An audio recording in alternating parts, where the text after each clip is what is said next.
આવ્યો તે છતાં ચોખ્ખું પાણી મળતું નથી તે બાબતને લઈને રજૂઆત કરવામાં આવી।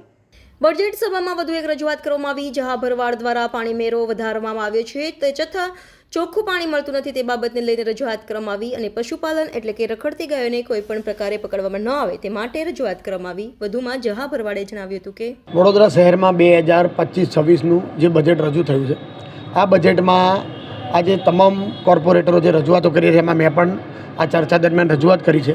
વડોદરા શહેરના પ્રાણ પ્રશ્નોની રજૂઆત કરી છે કે વડોદરા શહેરમાં સારા રસ્તા આપો, વડોદરા શહેરને સારી ડ્રેનેજની સુવિધા આપો, વડોદરા શહેરના નાગરિકોને સારી પાણીની સુવિધા આપો।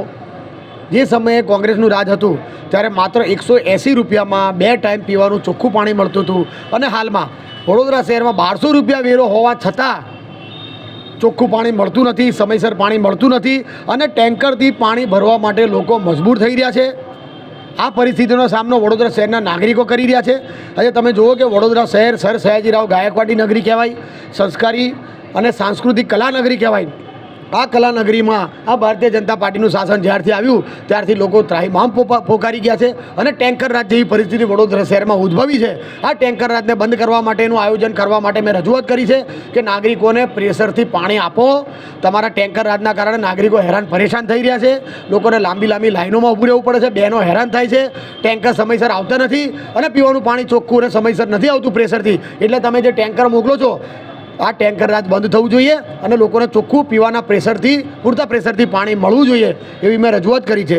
સાથે સાથે પશુપાલકોની બાબતમાં પણ મેં રજૂઆત કરી છે કે ભાઈ પશુપાલકો સાથે પણ અન્યાય ન થવો જોઈએ। જે પ્રકારે અત્યારે 24 કલાક ઢોર પાટી કામગીરી કરી રહી હોય અને પશુપાલકોને હેરાન કરી રહી હોય તો વડોદરા શહેરની ચારે બાજુ 4 ઝોનમાં જગ્યા ફાળવી દો, પશુપાલકો સાથે બેસીને ચર્ચા કરો, મિટિંગ કરો। વડોદરા શહેરના નાગરિકો પણ સુરક્ષિત રહે અને પશુપાલકો પણ પોતાનો વ્યવસાય ચલાવી ધંધો કરી અને પોતાના પરિવારનું ગુજરાન ચલાવે એવી મેં માંગણી કરી છે।